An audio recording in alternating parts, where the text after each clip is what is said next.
So transportation is one of the incredible things that I have found out when I was in Russia. I served in the Moscow area for a large portion of my 2-year mission, and one of the most fantastic things about Russia is the public transportation because it is so massive and so convenient. I always say if you want to go 1 kilometer in any direction, you can either get on a bus, a tramway, a trolley, on the metro, and you can get there because there's that much accessibility to it. There's the metro, which is one of the largest in the world.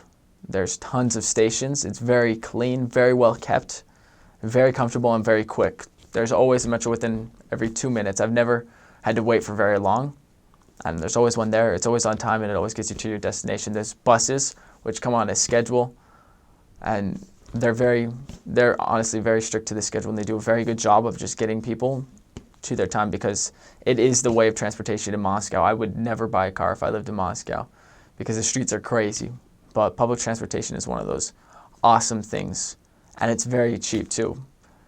They have a pass that allows you to get on any bus, tramway, marshrutka is what it's called, a little fixed route taxi, and the metro. It's all the transport in Moscow is on one little card, and you can pay per pass, or you can pay for a day or a couple days, or even for a full year was what some of the workers do who constantly use it.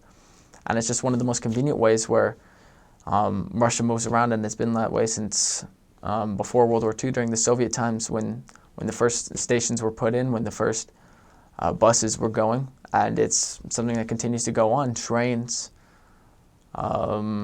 suburban trains, long distance trains, it's the way of travel, it's public transport.